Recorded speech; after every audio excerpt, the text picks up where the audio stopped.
Prime Minister Azad Jammu and Kashmir, Chaudhry Anwar Haq, members of the Legislative Assembly, ladies and gentlemen.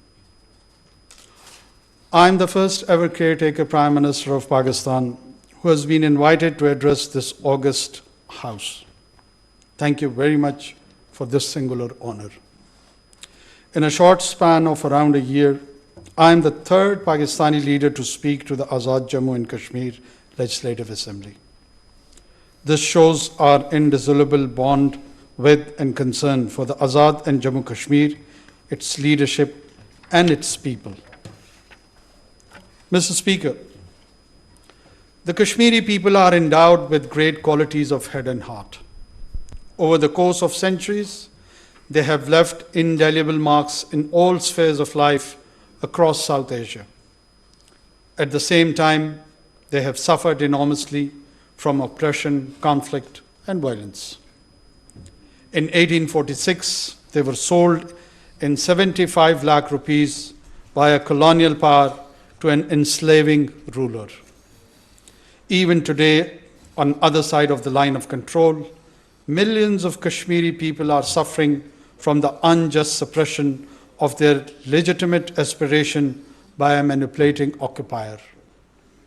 Around a century ago, the poet of the East and a distinguished Kashmiri, Allama Muhammad Iqbal, lamented the oppression of the erstwhile Dogra rulers in a famous couplet. आज वो कश्मीरी है महकूम व मजबूर व फ़कीर, कल जिसे अहले नज़र कहते थे Iran Sagheer.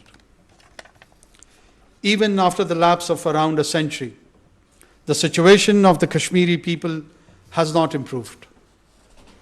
Their majority is still oppressed, though the oppressors have changed names. Mr. Speaker, the Jammu and Kashmir dispute is one of the oldest unresolved international disputes.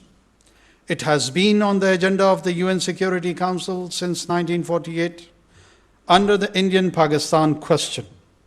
The UN Security Council resolution on Jammu and Kashmir affirmed the right of the Kashmiri people to self-determination. Regrettably, these resolutions have not been implemented during the last 7.5 decades. Instead, the current Indian government is bent upon consolidating its occupation of this internationally recognized disputed territory through a series of legislative and administrative measures.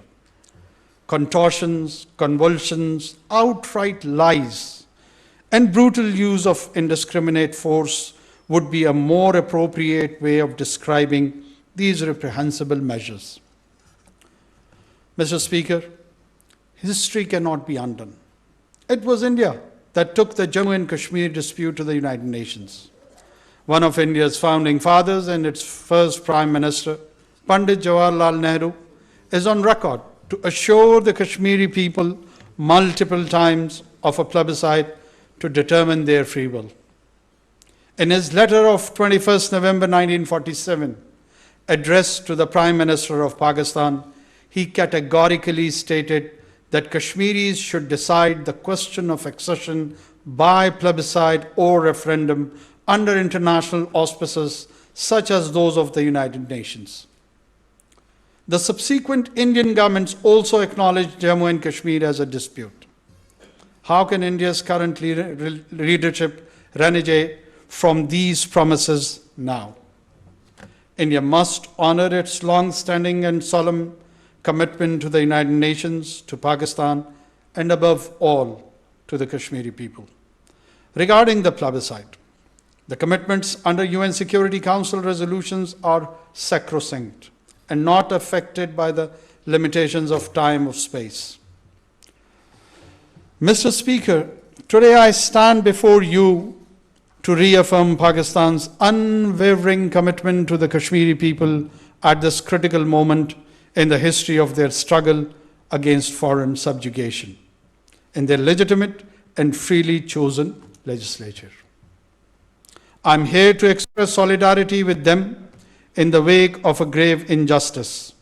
3 days ago, in a decision that was politically motivated rather than grounded in law, the Supreme Court of India validated the Indian government's illegal and unilateral measures of 5th August 2019.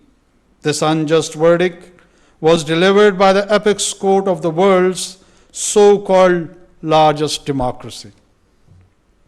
In fact, the title of the world's largest democracy is a misnomer.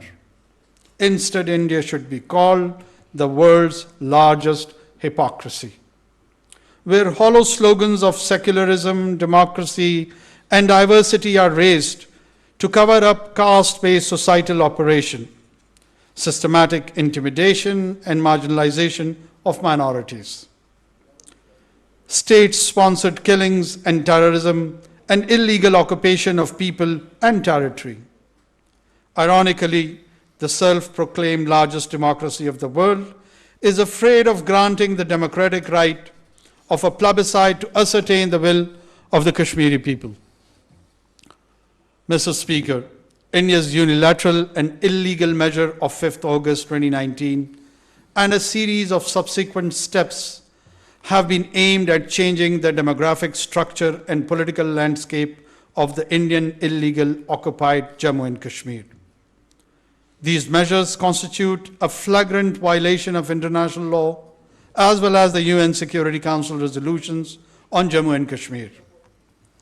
They remain a matter of grave concern as their ultimate goal is to convert the Kashmiris into a disempowered community in their own land. Deplorably, India's Supreme Court has endorsed these steps. Mr. Speaker, the successive Indian actions in illegal Indian occupied Jammu and Kashmir constitute a breach of the UN Charter, UN Security Council resolutions, and international law, including the 4th